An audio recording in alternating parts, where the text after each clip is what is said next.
Hi, Brandon Monroe here, and you're listening to the Bernie Breakdown.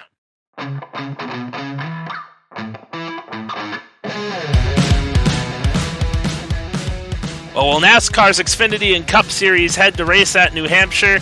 The news everybody is talking about comes from off the track. I'm Brandon Monroe, and alongside me, as always, is Mark Chavez. And as I'm sure everybody knows now, Tyler Reddick with the bombshell announcement that he will be leaving Richard Childress Racing after the 2023 season to take his talents to 23XI.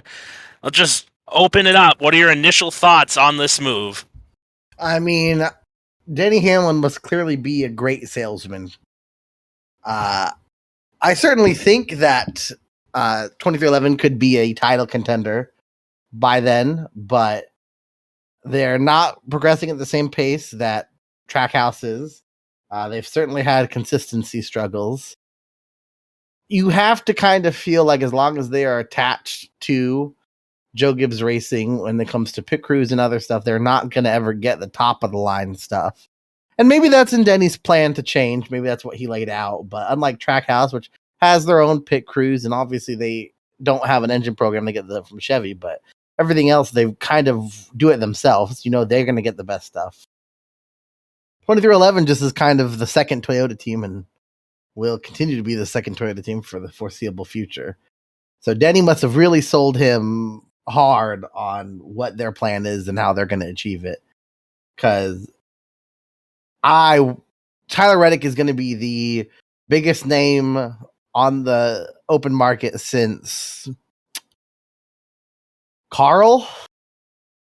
Yeah, Carl, Matt Kenseth, depends on how you look at either one of those drivers, but I would say so. I guess if you're going just strictly on name, it's Junior, but in terms of, potential, I guess, yeah, probably like a Reddick, a Kenseth or an Edwards. I don't think in any way either of them, or Reddick's a bigger name than either of them, so. Yeah.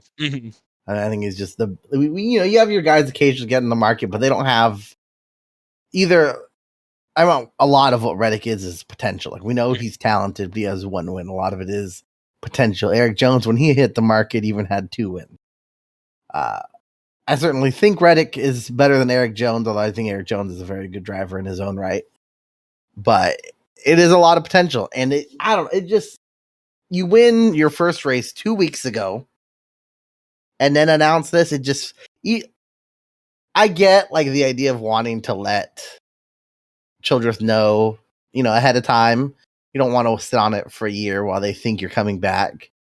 But it just stings. I know how he did it kind of rubbed me the wrong way, and then you hear the reports that he never gave Richard the heads up.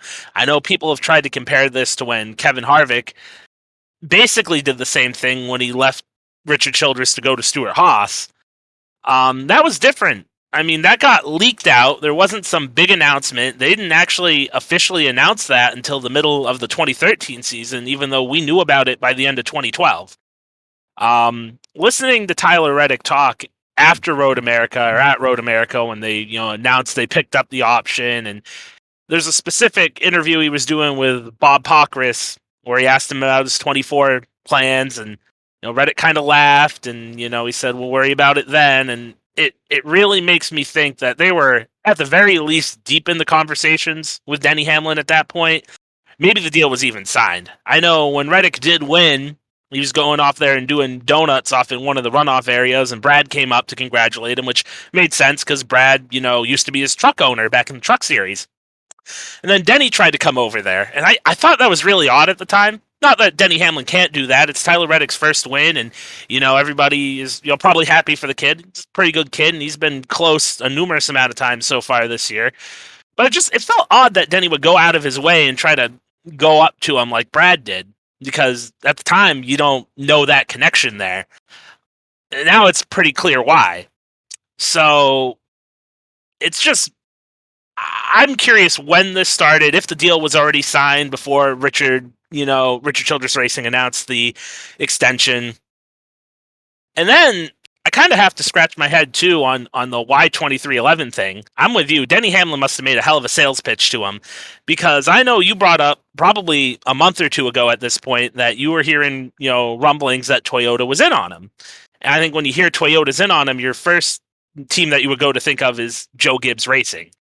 And I don't know what Denny did, because if I'm Tyler Reddick, even, the idea of having, Michael Jordan and Denny Hamlin as your team owner, it's pretty cool. The team has improved a bit this year, not as much as, say, a Trackhouse, but they have shown improvement.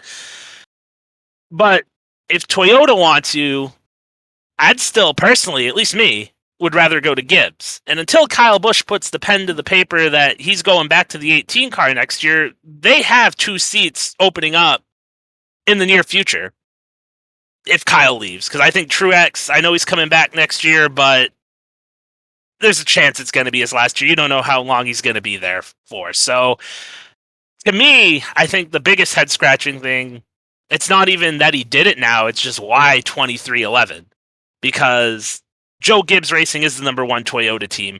It seems like a roll of a dice going with a team that is the number 2 team within the manufacturer when you could have picked anybody, because pretty much anybody would have found a way to sign him if he hit the open market, say, sometime next year. Yeah, like I said, he would have had his pick of cars. We've seen before, right? When Junior hit the market, Hendrick comes out and says there's no room in the stable for him. Well, guess what? They made room in the stable.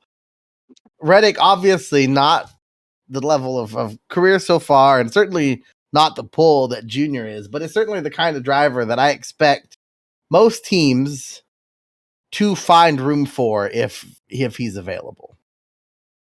And I mean, we don't know what the market's going to look like between now and then. Obviously, things can change, but it just feels very strange to take yourself off the market so early to a team that right now has 2 career wins and barely right now has a driver in the playoffs only because he won a race. So, we know what Tyler Reddick's doing. While we could question the move itself, I would say, while I did bring up Kyle Busch, this would lead me to believe, as I've been swinging back and forth, and if he's going to be back in the 18, I would like to think Tyler Reddick kind of looked at the situation. This makes me think, okay, Kyle's probably going to be back in the 18, just because I can't wrap my head around why Reddick would sign this deal if Kyle would happen to be leaving this year. So, I guess that really just brings us to, even though there's a bunch of other pieces in the silly season, but I guess the number 2 thing now is, who does Richard Childress look at to replace Reddick in the 8 in 2024? And also, we could throw out there, is there a chance maybe they could rescind this option and find somebody to get in the 8 car next year, just because it's going to be a very awkward situation there moving forward? I think it depends. It obviously it would not be the most shocking thing if Childress, very off put and upset about this decision, decides he's done with Tyler Reddick and cuts him loose. It just wouldn't be the most shocking thing if it happened. But if he's not going to do that, I really only think that you put someone else in the 8 if there's someone you think you're not going to be able to have next year. And that's just, there's not, I don't think, any driver that currently fits that. I don't think there's anyone knocking down the door to sign any of the people that at least make immediate connections to him or to Childress, be it obviously Austin Hill. Ben Rhodes is a name that has certainly come up. There are people like John Hunter that are on the market, a Zane Smith, but I don't think you're sitting there. Other than maybe Zane Smith. Zane Smith might be the one that you move everything to get him, but it does sound like Ford might be working towards a long-term deal with him. That might be really hard to to get him right now at this point. Yeah, he's the only one, I think. Mm-hmm. I know, like, obviously Zane Smith, I agree with you there. That's the one where you would probably try to push all your chips in and try to get. The Ben Rhodes one, I have heard. The John Hunter Nemechek one, I have heard. I've seen some people toss out Noah Gregson. He hasn't signed a deal with Colleague for next year yet, but from what I've heard, they're working towards that. I get the 8 car wouldn't be opening up until 2024. Gregson is probably the only one, I think, that you have to give Reddick the boot to get. Because it'd be a little odd if he went to Colleague just for a year just to move over. Right, yeah. To the 8. So. Yeah. So, what I've been hearing, even though I wouldn't be shocked if Richard decided to pull back the option, is because of the situation and who's out there. They probably are going to have Reddick come back next year. That's what it sounds like right now. The 2 most likely scenarios from what I've heard, and this is as of right now, very early on in this process, it involves potentially somebody running in the Xfinity car next year, and depending on how they run, would be the odds-on favorite to go up to the Cup Series in the 8 car. Austin Hill's already there. Richard talked really highly of him after Atlanta, obviously, so he does like him. And I don't know if Austin Hill is a Cup level talent. I kind of just get Justin Allgaier vibes from him, which I think we could all agree did Justin Allgaier really have a shot in the Cup Series. Not in good equipment at the very least. So it'd be interesting to see what Austin Hill could do there. But he just kind of seems like, in baseball terms, a 4A baseball player, which, he might be able to go up to the Cup Series from time to time and do okay. I just don't know right now if he is a Cup guy. But if no one else better comes available, he could very well be an option, and it's probably not the worst choice. I don't think Sheldon Creed's going to be back in the 2 car next year in the Xfinity Series. That's just my gut feeling. And from what I've heard, whoever gets the 2 car, that could be who they have their eyes on to move into the 8 the year after. Ben Rhodes is a name I've heard. John Hunter Nemechek is somebody that RCR has always looked at. If you remember back to when he was driving in the Truck Series for his dad, there was always talks of him getting an RCR ride. They could never make it work from a financial standpoint, so it never happened. So I think those are 2 guys to definitely take a look at, where you could get them in the Xfinity car next year, watch them grow, see how they do, and depending on how they develop, they could be in the 8 comes 2024. Another, and this is a little bit out of left field, but I know this is everybody's dream. I don't think it's going to happen, but this could allow the opportunity for somebody like Dale Earnhardt Jr. to go in there and, kind of team up with Richard, if that is on the table, because we know Junior Motorsports wants to get the Cup. And there's been people that throw this out there that, maybe he'll buy into RCR and they'll become like Earnhardt Childress Racing. I think out of all the possibilities, that's very far down on the list.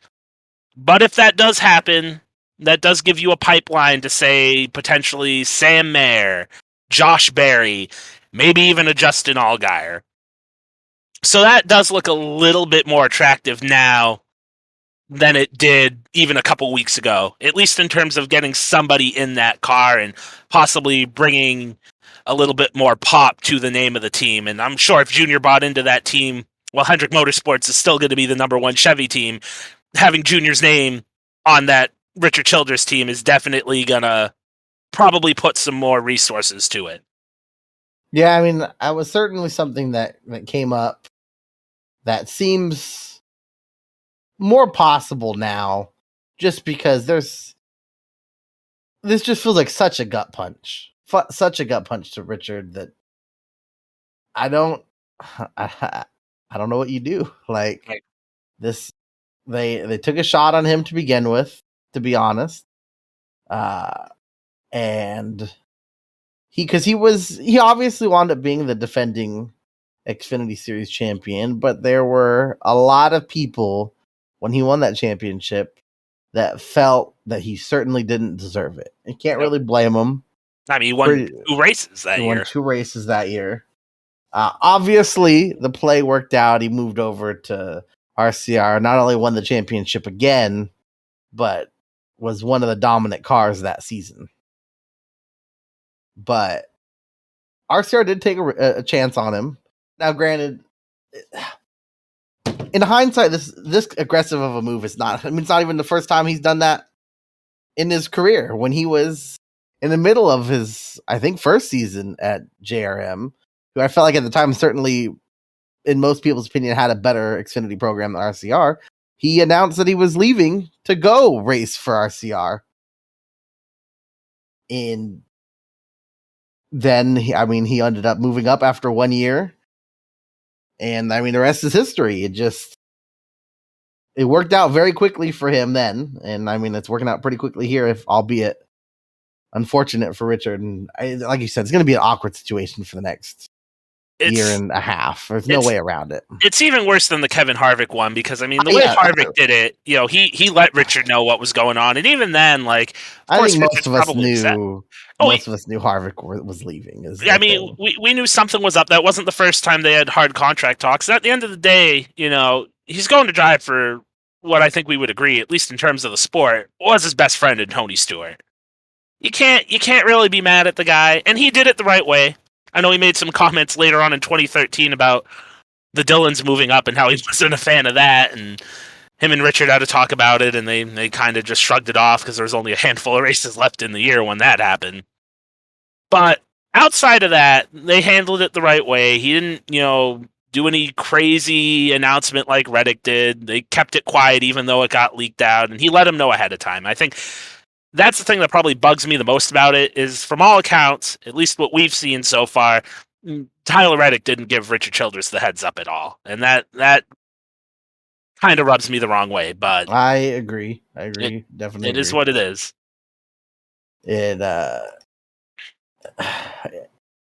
I'll be interested to see what this does in the general fan opinion of Tyler Reddick, because RCR is definitely a fan favorite team, and they finally were getting to some levels of success, building as an organization, certainly on the upward trajectory. I mean, one of their cars is ahead of Kurt in points, and both of them are ahead of Bubba in points. Obviously, Bubba's had issues, and I mean, Kurt has super so have the RCR cars, although those may be a little bit more self-inflicted. Mm-hmm. And it felt like they were on the right track, and for this just to be pulled out from under him, it's just a gut punch. Yeah, it feels bad. It does. I mean, they're having like a really good 10 days. Reddick wins Road America. Austin Hill wins the Xfinity race at Atlanta. You heard it like over the weekend. Like, man, Richard's got things going. This has been a really good stretch for him. One of the best couple weeks that they've had as a team in a very long time. And then you just get the rug pulled out from under you like that. It sucks. It sucks, but we'll see how it shakes out. Obviously, it's going to be interesting to see who goes into the 8 car. There's a bunch of other dominoes that need to fall this year. I think one person we could probably rule out is Kyle Busch, but man, that'd be freaking funny as hell if he ended up driving for Richard Childress. It would be. It would be. Pop might not need to hold his watch, but at the end of the day, big as this story is, like, there's never been one like this, like, that I can remember. Like, obviously Harvick, but it was leaked. It wasn't an announcement that's supposed to be. You have like Casey Kane, but like when he went to Red Bull, when he went to Red Bull, it was already they already knew. Well, yeah, no, I mean they announced that. The Kane one was similar to what happened here, where Casey announced that deal in the middle of 2010. I think it was around the Coke 600, sometime around then, that he was going to be driving the 5 in 2012. And I think the difference there is the team he was at was a sinking ship. Also true. And his contract was also up at the end of that year, if I remember correctly. That's my Right. point. Is he announced he was Yeah. going there, and that was not the year next year, but the year after. But he was not under contract with Ray Evernham the next year. Yeah, and Red Bull signed him, and they knew what they were getting into, and that was that. But no, this is different in terms of just shocking. Like, to me, this is probably the biggest one that I remember. I think it's bigger than Junior announcing he was leaving DEI because you could see that coming. You knew that was. I felt pretty strongly that Reddick was going to leave, but I thought one, it would definitely not be like I had Joe Gibbs circled for a while. Maybe Stuart Haas, although I certainly don't think that would have been an upgrade. And maybe a couple other wild cards in there, like a Trackhouse was potentially possible if they went to a third team. Maybe even someone like a Penske. There's always rumors of what's going on with Ryan Blaney. But never did I think that 2311 was going to be that team. No, not at all. I think the closest this, like, or the only thing close to this, in my opinion, was probably when Kurt announced he was leaving Roush after he won the championship. So when they announced that in 2005, but social media, like, it wasn't really a thing then. So it's really hard to gauge what the actual, what people were really thinking at the time. I mean, now you just go on Twitter and everybody's just like shocked emojis and stuff like that. Like, they can't believe it.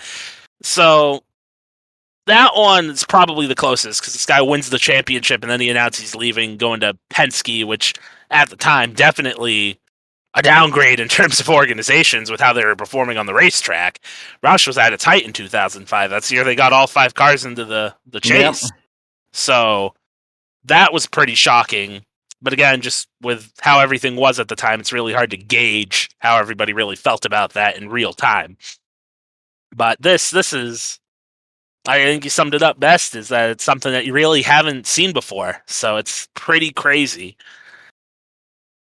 But we still got a race. Even with the big news like this, there's still a couple of races this weekend to go over. And let's start with the one on Saturday, the Xfinity Series at New Hampshire. And I think this might be at least pretty quick in terms of who we think is going to win, because we got William Byron in the field driving a Junior Motorsports car. I know he didn't win last time out, but he was up against Tyler Reddick, so I mean, hey, pretty good quality of competition there. Saturday, not so much. We got a couple of Cup guys in there, one being William Byron, obviously. Ty Dillon in the 48, a little bit interesting. I thought maybe Austin would get the nod there. Is Reddick going to get any more starts in the 48? I don't know if he's going to get any more starts in the 48 after that. Like, I honestly didn't even think about it until just right now. Yeah, I don't. Which is funny because, like, availability-wise, he could run every race up until the regular season finale because he only has 3 years Cup experience. But I would not be shocked if Tyler Reddick was not in that car again, just given the circumstances and the Richard Childress affiliation there. So, are you picking William Byron? I'm picking William Byron. You can pick him too. Obviously, there's no rule on that. Is William Byron your pick, or do you have your eye on somebody else? I went into the day thinking I'm definitely picking William Byron for most of the reasons you said. But then I thought about it some more. These are the kind of tracks that JRM has not been the best at. I mean, they still won at Phoenix, but I mean, I think 2 of the races, other than some of the road courses, they struggled the most were Richmond and Martinsville, also flat tracks. And Toyota has won 6 straight here. A Chevy has not won since Harvick won here in 2007 in the Xfinity Series, obviously. I was there for that race too. I'm going to go with the second favorite here, Ty Gibbs. Doesn't have any starts here. Didn't start here last year. But Gibbs has been real strong here. They're the team that's won the last 6. They were strong at all the flat tracks. Brandon Jones had the second best car at Phoenix, and then Joe Gibbs Racing won at Martinsville and Richmond. And I don't know. I'm not feeling William Byron, so I'm going with Ty Gibbs. Yeah, I can't. I can't really just pick against William Byron. He needs a shot in the arm. You could argue he already got that. He won the Slinger National last night. Big short track win there for him. I think he's won 6 late model races in a row. So at least in terms of that, he's still got whatever he had in the Cup Series at the beginning of the year going. He needs something. I'm with you. If you're probably not going William Byron here, I don't feel confident in a lot of the other junior motorsports guys. It's just, big fish, small pond, I guess you could say, with a Cup guy in that type of equipment dropping down to the Xfinity Series. It's kind of the easy pick there. Definitely not opposed to going with Ty Gibbs.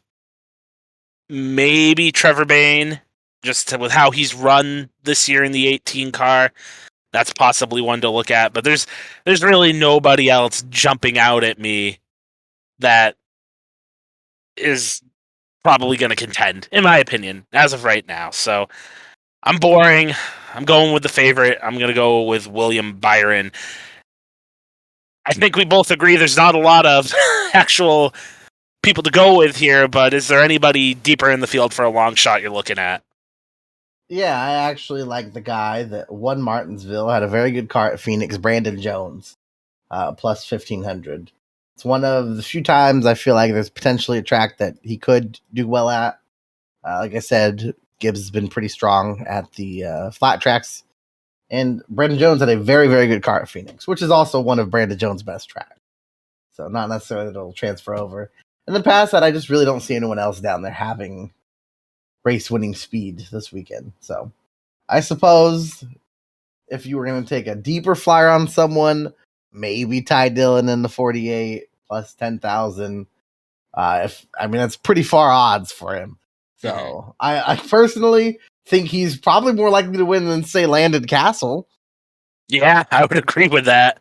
And Landon Castle's for plus 4,000. So I know Tyler Reddick was in the car, but the 48 has won this year. So I think that's probably a better ride than those Colin cars right now. At least it feels that way when Reddick's in there. So Grandpappy's kid is in it, so I'm sure the ride will be fine. Yeah, but grandkid, I guess. It's the one that I feel like he kind of just leaves out to dry sometimes.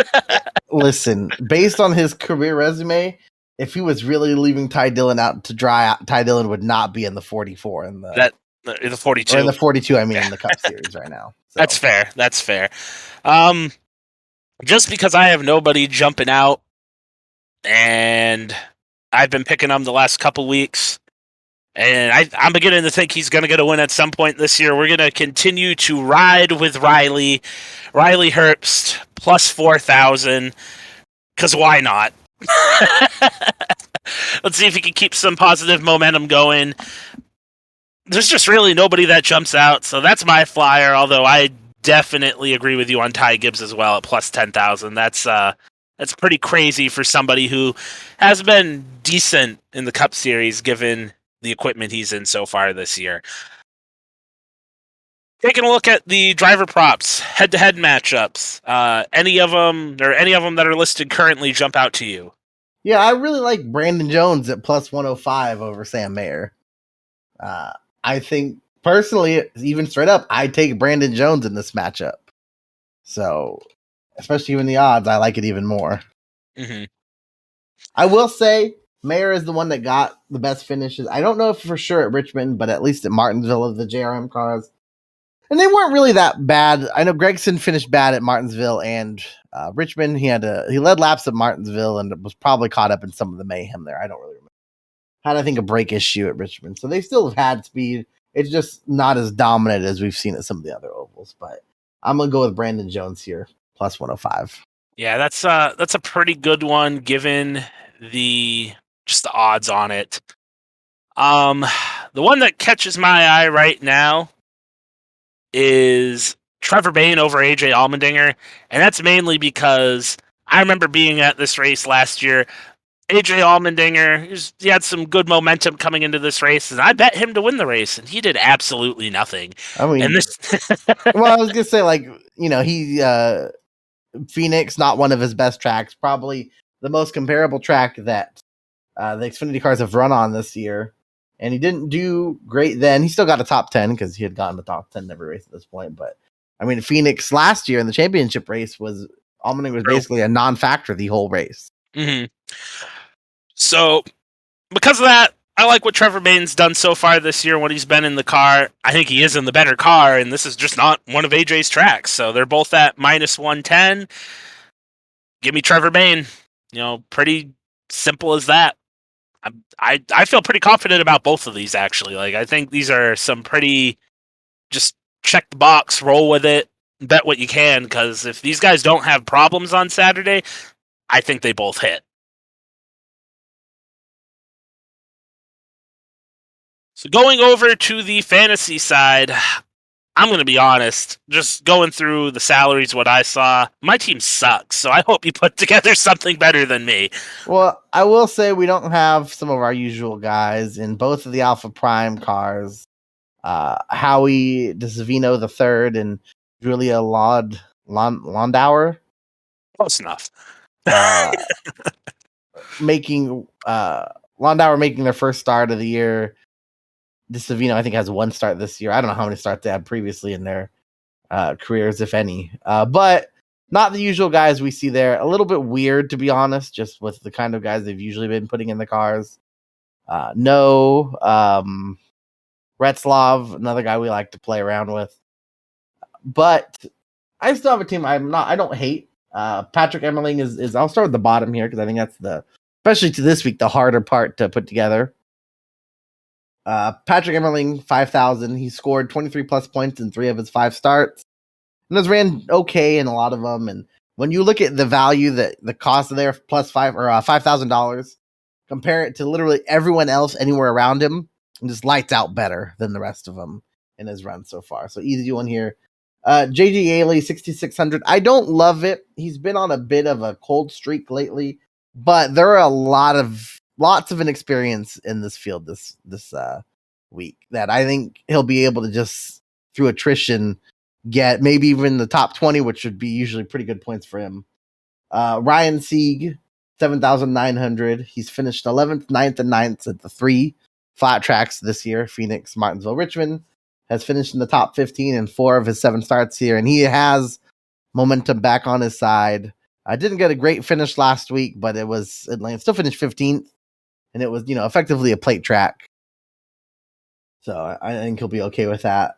Then the 3 heavy hitters here: Trevor Bayne, 9,500. He finished 4th at Phoenix. The car he's driving, the 18 car, finished 7th at Martinsville and probably should have won Richmond. The car there definitely has had some speed. Noah Gregson, 10,300. He's had, like I already mentioned, he's had a strong car at all 3 flat tracks. One Phoenix, dominated the race and was running well at Richmond and Martinsville before having issues. And then Ty Gibbs, 10,600. I think he just has a chance to go out and dominate the race, even with William Byron in it. I don't know. I just don't know that William Byron will do that great. This hasn't been one of his better tracks. He does have a win here in the Truck Series, but in the other 2 series, I only had 1 start here in the Xfinity Series, to be fair. But even the Cup Series, not one of his better tracks. So I think Ty Gibbs, even with William Byron in the field, has a chance to go out there and run really well. Mm-hmm. Yeah, that's a team. Yeah, I mean, I like it. Feel it's better than mine. But starting out with mine, I also went with Patrick Emmerling. Modified guy. 6 of his 29 career top 5s in the modified series have come at New Hampshire, so he has a lot of time in terms of getting around the track. Granted, the Xfinity Series cars drive a lot differently than a wheel and modified, but he is familiar with the racetrack. So he's been here before. 5,000. Again, you look at the people around him down there, it's definitely an easy play. Next up, keeping with a New England-esque theme, I guess you could say, Derek Griffith, averaging 28.5 points a race right now.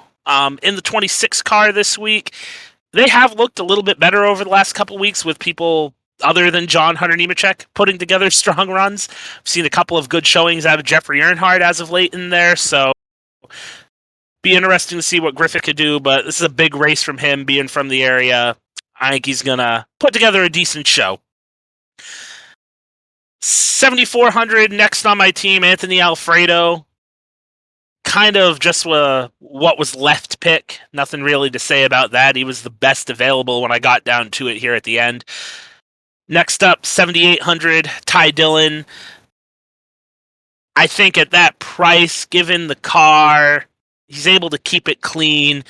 It should be a pretty solid points day for him in terms of fantasy. So Ty Dillon also on the team. Fifth guy on the lineup, Ty Gibbs, 10,600.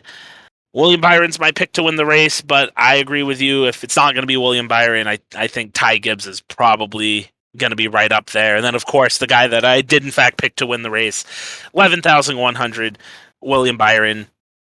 Cup guy, Junior Motorsports, and I picked him. So we're gonna live by William and die by William here today. He is 2 for 2 at the races that I've been to that he's raced so far this year. So we'll see if he can maybe go 3 for 3. So moving on to the Cup Series, also at New Hampshire. I think it's safe to say that none of us will be picking Tyler Reddick for this race. I think if he just gets to the track and has a car that's able to stay in one piece, that might be a good day for him. But who are you looking at for the Cup race on Sunday? Well, why don't you go first? Because what I'm going to do depended on what you're going to do. Oh. All right, then. I'm feeling either Toyota or Ford. I know that's really vague at the moment.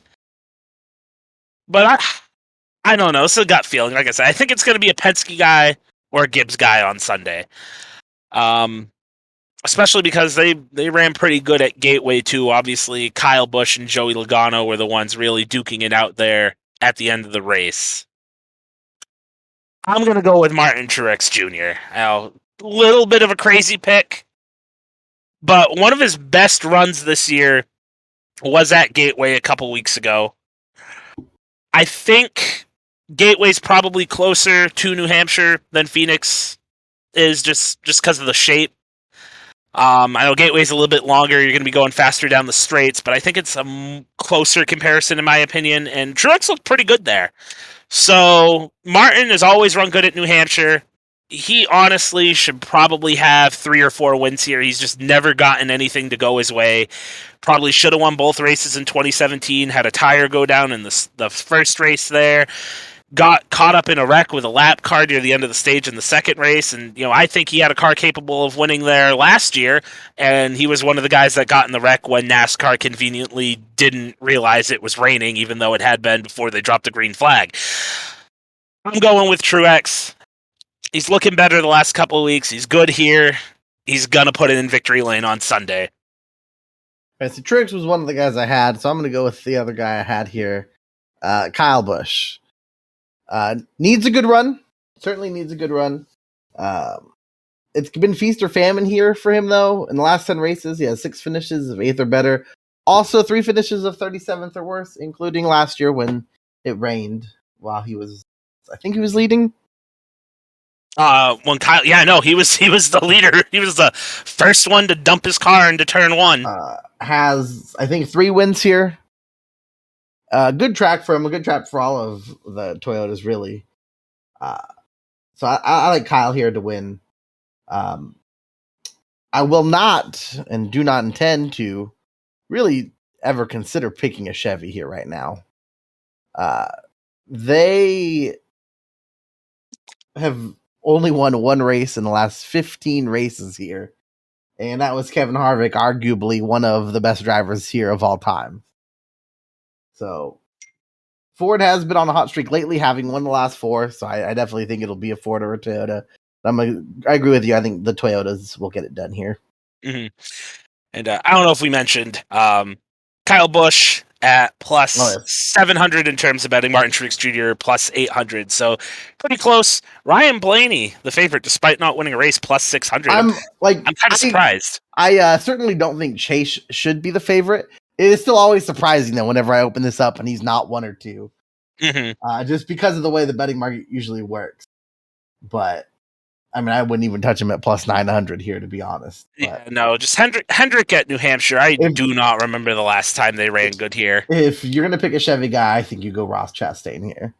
Had a good enough car at Gateway that despite the fact that everyone was trying to eliminate him from existence, he still finished, I think, like 7th there, maybe 9th, but almost positive he got a top 10. So if you're gonna go with the Chevy, I'd go with Ross, but I like Kyle here. I assume we have the same value guy.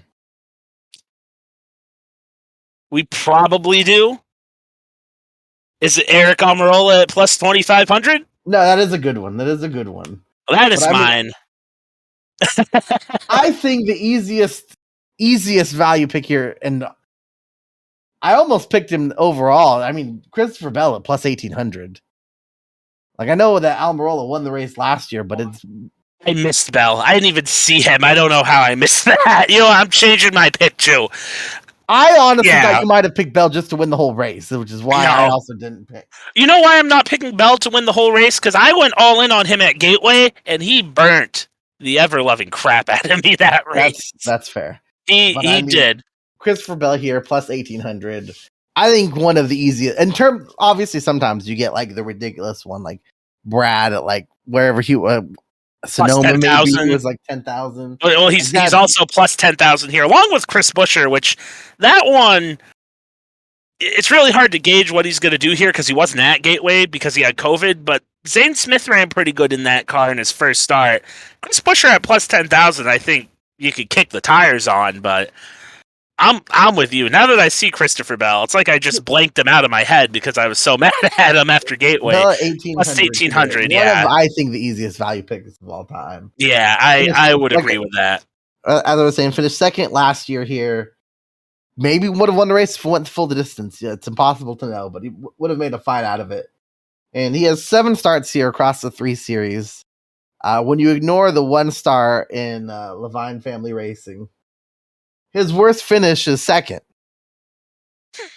He has a second, I believe, in the Truck Series, and then a second last year here. Just so good here. I just want to, with the speed they've had, especially, like, I think he's throughout the season definitely been better this year than last year, even though he had a win last year coming into this track. Needs a win to get in for sure, like to lock himself in. Doesn't necessarily need one, but I mean, it'd be a lot easier to just go out and get a win than try to have to, one, make sure you stay ahead of Kevin Harvick in points, who could have a good day this weekend, and 2, make sure and hope no one else wins. Mm-hmm. So that's the guy I'm going here, Christopher Bell. Yeah. I'm probably going to bet on Bell because, again, I totally missed him. Just for the sake of mixing it up, I'll go with Eric Almirola because he's been running better this year than he did last year. He's certainly the other guy worthy of it. Yeah. I mean, Almirola, if he was a little bit further back, because like I still, even though he's a Chevy, kind of have an issue, kind of would have trouble picking like Almirola when like Suarez is there, Kurt Busch is there, who both shown more race winning speed this year than Almirola. If Almirola was like 3,000 or further back, he may have wound up being the guy. But the way I look at it, winning speed did he show here before when he won last year? That's fair. That's fair. Like the way I look at it, I think Christopher Bell is more than twice as likely to win than Eric Almirola. So I like Christopher Bell's odds more. That's fair. I think those are both 2 pretty good value picks. I'm gonna stick with Almirola. I'm gonna let you have Bell just so we could have some fun with it, but I'm gonna be honest, I'm probably gonna throw a little bit of money on both those guys. Yeah. Those are pretty good odds for both of them. If I could bet, I absolutely would. Mm-hmm. I would agree. It's really hard to not go with that. I don't usually look at them, but I looked at the weekly special here. One, just looking through it, I honestly don't hate is any manufacturer to finish 1, 2, 3. I could see, I know we both pick Toyotas, but I could see Toyota or Ford doing this. Mm-hmm. Don't see Chevy doing it. No. But 10,000 for that, usually that feels crazy, but here I would not be shocked if it happened. No, I would agree with that. I mean, now I'm just scrolling through some of these other ones. Even Chevy just won 2 is plus 700. Even they don't even have faith in Chevy being able to contend here. I A lot of these like Ford's finished daily 1-2, specials don't. 800. Mm-hmm. Like I don't hate that either. Toyota to finish 1-2, 800. I like both of those. Honestly, You I might mean, want when to lay some stuff on there. like Like those like are good ones. the way you look at it, right? You're sitting here. If you think Chevy's, which I think Chevy has no shot of going 1-2-3 here, that basically means you already think that there's a if any manufacturer were to go 1-2-3, it'd be Ford or Toyota, and if they do that, well, they're gonna go 1-2 as well. I like those 1-2 bets. Those. The gears are turning in my head now. I do like both of those a lot because I'm with you. It's going to be one of those two manufacturers. If Chevy doesn't end up having a car in the top 5 here on Sunday, I'm not going I to be shocked. would not be shocked. Would not be shocked. No, it's just not their go-to track, unfortunately. So, moving over to the driver props, there is about 5,000 head-to-head matchups. So we're going to take a look here at the group winners. Group A, Ryan Blaney plus 190, Kyle Busch plus 220, Chase Elliott plus 300, Kyle Larson plus 400. For me, this is easy. I'm going with Kyle Busch. Ryan Blaney is tempting. I think it's going to be one of these two. Barring any problems, this is more of a head-to-head matchup than anything, so you're getting pretty good odds on either one of these guys, but I'm going to go Kyle. I mean, Kyle was my pick to win, so Fair point. You got no choice. I will also go Kyle here. Group B, we have Joey Logano plus 220, Martin Truex Jr. plus 250, Denny Hamlin plus 250, Ross Chastain plus 350. Martin Truex Jr. is my pick to win the race, so we're going to go Martin Truex Jr. What are you looking at, Mark? So when I first looked at this, my initial didn't look at the odds, just looked at the name. My first thought was, man, I hope I'll just take whoever has better paying odds between Denny and Truex, and then they're the same, both at plus 250. I'm just for the sake of being different, I'm gonna take Denny here. Mm-hmm. I mean, those Denny, Truex, Kyle Busch, and then Kevin Harvick, 22 are the 4 best guys here that are active anyway, at least in the Cup Series. Obviously, Christopher Bell can get into there, but when you have one start, hard to easily say that. Just Truex does have the best average finish here over the last 10 races, and as you mentioned, should have won several. So I do think there's a good chance that he'll get it here, but I'll pick Hamlin just for us to be different. Group C, Kevin Harvick plus 210, Christopher Bell plus 260, then William Byron at plus 300, and Tyler Reddick, who might as well be plus 3 billion at this point. I'm going with Christopher Bell plus 260. Him and Harvick are close. Harvick obviously has a longer resume here than Bell, but I just think the way these guys are going right now, maybe you have to worry about Bell's pit crew. But plus 260, give me Bell in this group matchup. I mean, I agree. Harvick, I think, is the only one that has a shot, really. I don't think, in my opinion, Harvick isn't my favorite. So I definitely like Bell here more, but I wouldn't be shocked if Harvick ends up winning this. And the last one, Group D. Chase Briscoe plus 160, Daniel Suarez plus 230, Alex Bowman plus 290, and Austin Cindric plus 500. I'm sorry, with how Austin Cindric has been running lately, him at plus 500, plus insane. 500 in a group matchup, absolutely insane. Hammer Austin Cindric plus 500. He's been on a hot streak. Or even, it would be pretty close for me between Briscoe and Cindric. I think Briscoe has shown speed more consistently, but struggles greatly to finish there. But the recent performance of Austin Cindric, that even if he was even with Briscoe, I'd consider, because I certainly think with Fords, 2 Fords, 2 Chevys here, I think it's going to be a Ford. Cindric at plus 500, I like it a lot. I think it's great. And you look at what he did at Gateway, qualified second, led 26 laps, won stage 1, finished 11th.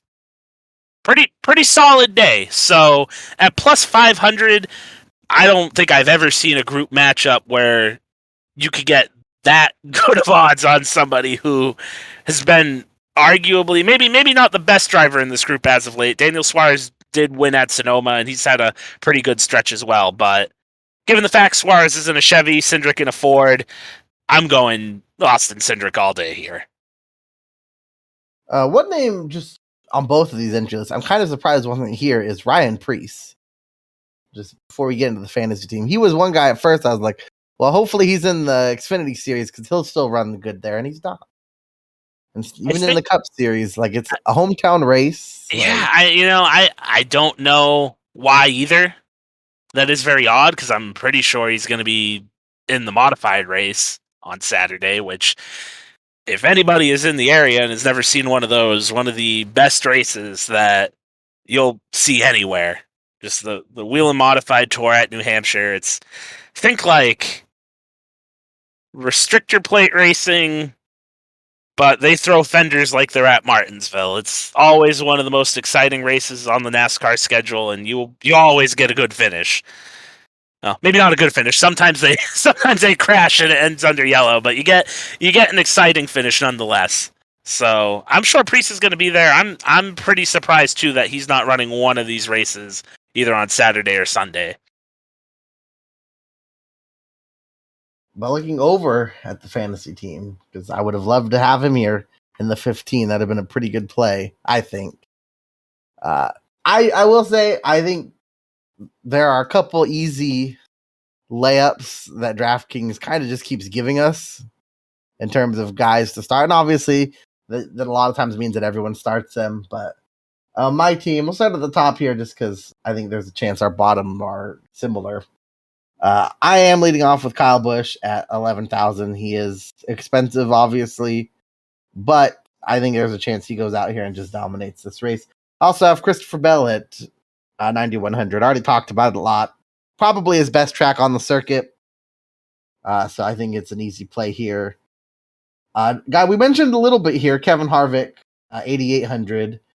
He leads all drivers and wins here, tied with Jeff Burton with 4. Over the last 10 races, he has 3 wins, 7 top 5s, and 8 top 10s, which is either the most or tied for the most among all active drivers. Just a really good track for him. And he's certainly not the Kevin Harvick that he was, 2, 3, 4 years ago. And that team isn't, but he is certainly on an uptick compared to earlier in the season. Had a good run at Phoenix, was one of his better runs, at least until Darlington. Was running okay at Gateway before. I don't remember if he had a tire go or if he just lost it. I can't remember. It was like a brake rotor or something. That car exploded. Yeah. So, but still ran good. Also have Eric Almirola, 8,100. Won here last year. 4 straight top 11 top 11s here. Excuse me. And finished 5th at Gateway earlier this year, which I do think is a track that I think Phoenix has some similarities, but Gateway is probably the most comparable one. Is unfortunate that we did not run Gateway in the Xfinity Series, so can't really compare that one for them. And the two guys that have been on my team probably every week for almost a month now, Michael McDowell, 6,500, Chris Buescher, 6,100. McDowell ran well at Gateway, was probably the best oval run of his career. And Chris Buescher has also been on a hot streak lately. You already mentioned it, but Zane Smith in his series debut here ran pretty well. A good sign, I think, of what Busch would be able to do. Also finished 10th at Phoenix, a track that is potentially similar here. And just when you look at all the guys near them, no one else has been performing at the level they've been performing lately. So pretty easy plays here, I think. I would agree. I had to go a little bit lower on my bottom guy because I went a little bit higher on the top. So roll of the dice here.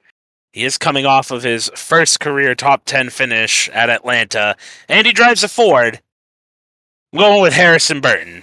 Again, this is definitely more of a value or just a salary saving play more than anything. I did consider it. I won't lie. I did, for a split second, consider it. Yeah, 5,200. It allows me to go a little bit top heavier with the rest of the lineup, so had to cut salary somewhere. Harrison Burton gets the nod on this fantasy lineup. Next up, also Chris Buescher. Again, like what I saw out of Zane Smith at Gateway, I feel like at this point in their careers, Chris Buescher is better than Zane Smith. So given that he's in the car this week, I think it's capable of running, top 15, maybe top 10. Don't hold me to that, just a big maybe there. But Buescher's 6,100. He's the second guy. Now we're moving way up in the salary, 8,100. Eric Almirola obviously won this race last year. He's my dark horse guy. I don't know if, repeating is going to be something that's on the table, but I think he's going to have a pretty solid Eric Almirola type day. Probably going to be in contention for a top 10 here when it's all said and done. Next up is Christopher Bell, 9,100. Just fit in perfectly, really, with when I was, the team when I was moving the pieces around. That's another guy who I think is going to be very competitive on Sunday. 10,400, Martin Truex Jr., my pick to win the race. Very good at New Hampshire. He is due. He's going to have a great day on Sunday. But if he doesn't dominate the race, it's probably going to be his teammate Kyle Busch, and that's why he's on my team at 11,000, which is, sum it all up, that's why Harrison Burton's on the team too. We went pretty heavy there at the top. 3 Toyota guys. The guy who won here last year, somebody who I think could have a pretty solid race in Chris Buescher, and then we're going to roll the dice with Harrison Burton, but that's what you got to do if you want to win the money. You got to take some risks, and that's what we're doing here. So, before we wrap it up, any final thoughts heading into this weekend? One thing I meant to mention earlier, but didn't. I will be interested to see what the numbers on USA are for this coming week. Last week at Atlanta, it was up from the previous year's race at Atlanta on NBCSN and was better than any of the NBCSN races at all last year. But Atlanta was billed as a plate style track. Those usually get more viewers than any other kind of track.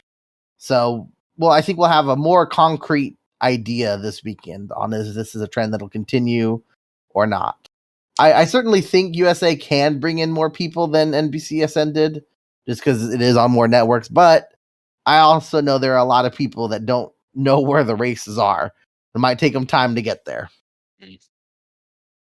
That's some very fair points. I know a lot of people that didn't even know that NASCAR was going to be on USA this year at any point during the season. I know for me, I'm going to be at both races this weekend. Again, I know I already briefly mentioned it, but can't wait for Saturday. The modified race, New Hampshire, always the best race of the weekend. I cannot stress it enough. If you're going out, you're going to be in the area, buy a ticket for Saturday, because that's one of the best shows that you'll see almost anywhere. Can't wait for the Cup race as well. I think it's going to be very interesting. Probably going to be hard to pass. It was at Gateway. It was at even Phoenix earlier in the year as well. So track position probably going to matter. Going to need good pit stops. Can't mess up. But, New Hampshire has been pretty solid the last couple of years. So hopefully they will be able to keep that streak going. And hopefully, because I'm looking at the weather and, there's about a coin flip in terms of showers on Sunday. Let's not race into the rain this year, NASCAR. If the drivers are on the radio saying it is raining, do not throw the green flag. Do not let them run 6 laps and have them crash. Because then maybe you probably won't have to buy a new pace car, because Kyle Busch also probably won't run into it and wreck it out of frustration, which I cannot blame him. I probably would have done the same thing. But that's going to wrap it up for this episode of the Bernie Breakdown. We will be back later on early next week with a recap of everything that happens from New Hampshire. Until next time, thanks for listening, guys.